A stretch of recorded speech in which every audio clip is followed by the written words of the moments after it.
Take him to the cell. On whose orders? The vice president. The walls are closing in. This is very dangerous. On the Oval. We're going to talk about you resigning and walking away. You really think this is gonna work? And next Tuesday. I jumped from the roof. What's your point? Do you care about him at all? Desperate times. As long as we play by the rules, they'll keep winning. Call for desperate measures. None of this is gonna be over until he's dead. Assemble the press corps. What exactly are you gonna do?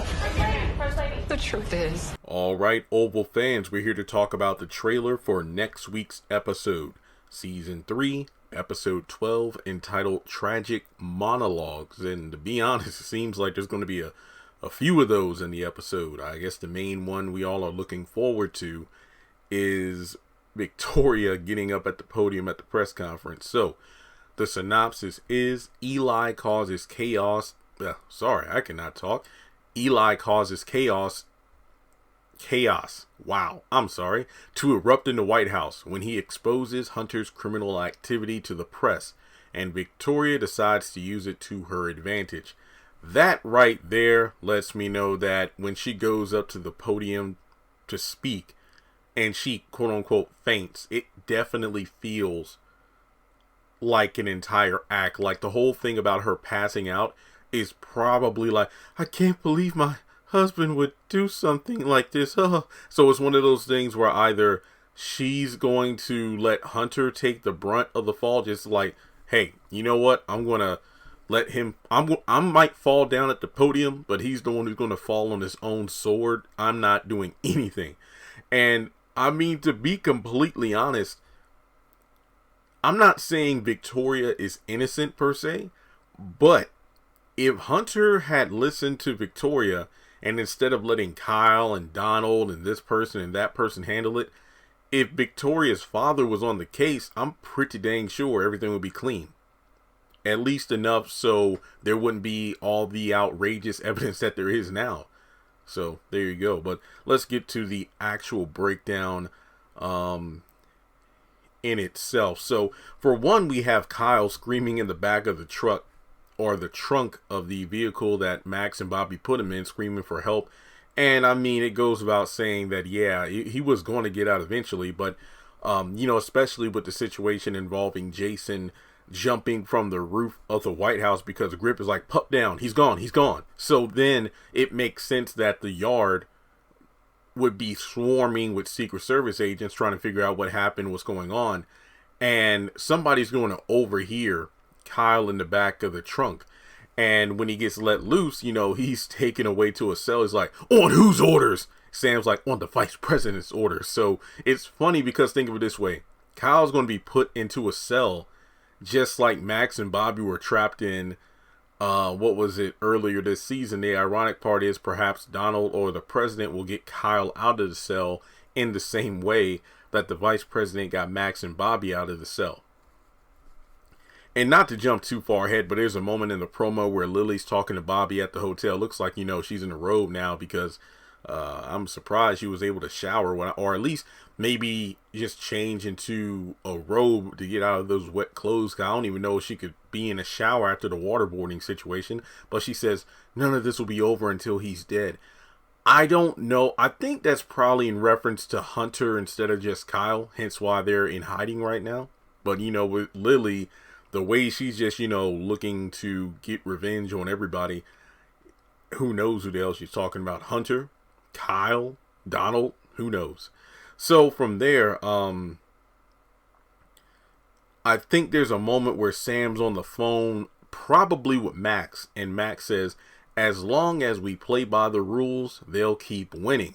This looks like this takes place later in the episode because remember, you have the vice president, second lady, Max and Bobby on stage in front of the press in the press conference. And after that, they step off stage, and then it's kind of a standoff between that group of four, Donald, Sam, Donald, Hunter, and Victoria. And Sam's just kind of on the sidelines or, considered to be in the middle. So it's one of those things where Donald told Hunter in this episode, this week's episode, instead of getting rid of Sam, keep him around because he thinks I can be trusted. And any information he gives to me asking questions about is something that's going to work to our advantage. But they don't know that he's aligning himself with the vice president. So it's almost as if Sam is a double agent without even knowing it. So in any case, or basically, you know, Donald thinks they're taking advantage of Sam, when in fact he's also using them to his advantage with the vice president.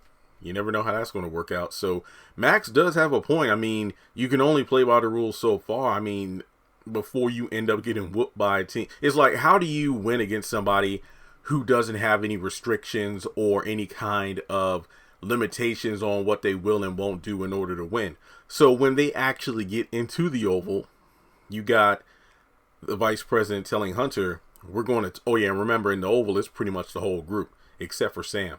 We're going to talk about you resigning and walking away. Hunter's like, you really think that is going to work? And he says, we have all the proof we need. Victoria's like, what, these two? In reference to Max and Bobby.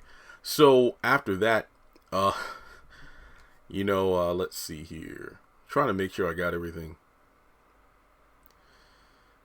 So, yeah, like I said in my other video about why does Victoria pull a Wendy Williams at the press conference, this probably happens towards the end of the episode because of a couple reasons. Number one, Sam is telling Victoria, your son jumped from the roof. What's your point? And Hunter's like, don't you care about him at all? And then there's another scene where she's talking to Donald saying, I need to see the wizard to cry for this MFer. And she also says this to Donald, assemble the press corps. What exactly are you going to do? So then the press is like, First Lady. And then Victoria's like, the truth is, I think I'm going to faint. And then Donald catches her. Bull crap. Look, the synopsis said, Victoria decides to use it to her advantage. Basically, once Eli exposes Hunter's criminal activities. I really think that it's a situation where she is going to faint for the sake of sympathy points. It has nothing to do with her being poisoned, being pregnant, or anything. No. I think this is bullcrap. Now, the one scene that has me thinking maybe something is wrong is when she's talking to Donald saying, you know, I gotta go see the wizard to cry for this MFer. It's like she's having a semi-breakdown, but it's like, you know what? I need to take what I'm feeling right now, go up on that stage and try to spin the narrative, because we live in a day and age where somebody could die in a tragic, you know, way.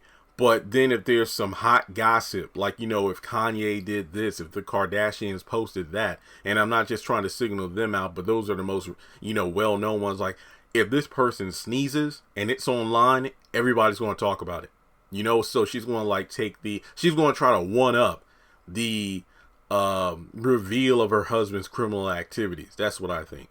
We got some brief scenes at the pharmacy. You know, Kareem and Sharon arrive at work. Richard's talking to Sharon and Barry outside of the pharmacy. This is very dangerous. And after that, Priscilla's talking to Nancy about the whole situation. So Priscilla does follow Richard's command to go over to his house, talk to his wife. She is a horrible human, and how bad she treats her children. And Nancy's like, really? And that's it. Yeah, that's pretty much the promo in a nutshell. So yeah, next week looks pretty damn good. I can't wait to see it. But let me know your thoughts in the comment section below. As always, make sure you take a moment to hit the thumbs up button to show you like the video. Really, it does help. Hit subscribe. We are almost at 197,500 subscribers, meaning that we're about 2,500 away from 200,000. Follow me on social media. Links are in the description below. Hit the bell icon and select all. That way you are up to date when I post content on the channel. And to finalize everything, if you want to donate to the channel, feel free to do so on PayPal or Cash App.